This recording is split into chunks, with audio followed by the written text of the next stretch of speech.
Friends, welcome to my channel. કેમ છો? મજામાં? બધા મજામાં જશો. તો ફ્રેન્ડ્સ, આજે છે રવિવાર અને ફ્રેન્ડ્સ આજે આપણે જવાનું હતું ભવનાથ, પણ છે ને એ પ્લાન કેન્સલ થઈ ગયો કેમ કે હજી કાલે જે ઘટના સામે આવી છે ત્યાંની કે 11 વર્ષના એક છોકરાને છે ને સિંહ ઉપાડી ગયો. તો હવે આપણે તો ભવનાથ જવાનું કેન્સલ થઈ જ ગયું. અને જો તમે પણ કોઈ અહીંયા ભવનાથ આવતા હોય તો ધ્યાન રાખજો આવવામાં. અને ફ્રેન્ડ્સ, જો બાકી વરસાદ તો અત્યારે નથી પણ 2 દિવસથી હતો. અને ફ્રેન્ડ્સ, આજે તડકો બહુ મસ્ત છે તો હું તમને બહારનો વ્યૂ બતાવું. જો ફ્રેન્ડ્સ, ડુંગરનો કેટલો મસ્ત વ્યૂ.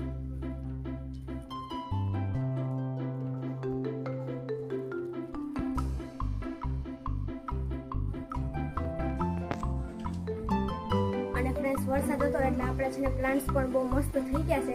એટલે જો ફ્રેન્ડ્સ, આ અપરાજિતા છે, કેટલા જો મસ્ત ફૂલ આવ્યા છે.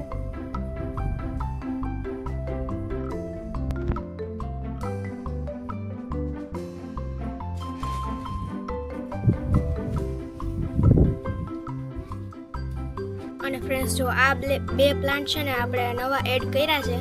એક એડેનિયમ છે અને એક આ જેટ પ્લાન્ટ છે.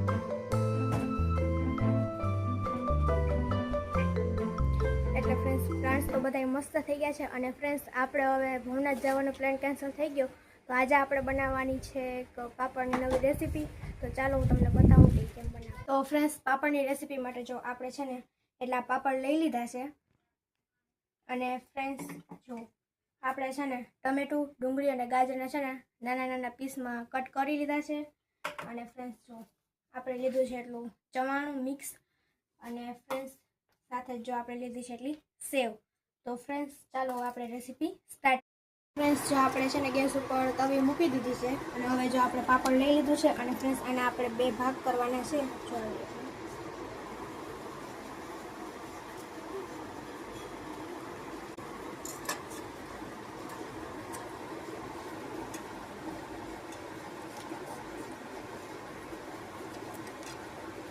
જો ફ્રેન્ડ્સ, આપણે 2 ભાગ કરી લીધા છે.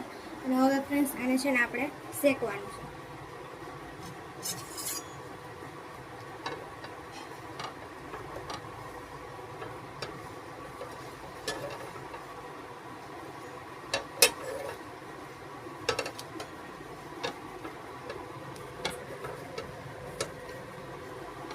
ફ્રેન્ડ્સ, જો શેકાઈ ગયું છે ને આપણે ગોળ વાળી લઈશું.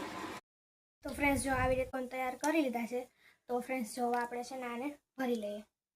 તો ફ્રેન્ડ્સ, પહેલાં આપણે છે ને આ વેજીટેબલની ફિલિંગ નાખીશું. ફ્રેન્ડ્સ, આપણે છે ને આમાંથી થોડું ચવાણું નાખી દઈએ. અને ફ્રેન્ડ્સ, હવે આપણે નાખી દઈશું સેવ. તો ફ્રેન્ડ્સ, જો કોન બનીને તૈયાર. તો ફ્રેન્ડ્સ, જો આપણે છે ને મસ્ત પાપડ ચાટ ખાઈ લીધી છે. પણ ફ્રેન્ડ્સ, જો કોન બનાવવામાં થોડીક ઓલું થાય પણ એના કરતાં છે ને ભૂકો કરીને ખાવ તો વધારે મજા આવે. તો ફ્રેન્ડ્સ, તમે પણ એકવાર છે ને પાપડ ચાટ જરૂરથી ટ્રાય કરજો, બહુ મજા આવશે ખાવાની. અને ફ્રેન્ડ્સ, જો હવે છે ને તમે ભવનાથ આવવાના હોય ને તો જરાક આમ ધ્યાન રાખજો આવવામાં, કેમ કે હમણાં જ સિંહનું ઓલું થયું એટલે આવવામાં ધ્યાન રાખજો. અને ફ્રેન્ડ્સ, જો તમે છે ને વિડીયો તો જોઈ લ્યો છો પણ લાઇક અને શેર નથી કરતા. ફ્રેન્ડ્સ, ભૂલ્યા વગર છે ને વિડીયોને લાઇક કરી દેજો. અને ફ્રેન્ડ્સ, તમને આ વ્લોગ કેવો લાગ્યો એ પણ કોમેન્ટ કરીને જરૂરથી કહેજો. અને ફ્રેન્ડ્સ, મળીએ આપણે નવા બીજા વ્લોગમાં. Thank you so much for watching this vlog. By.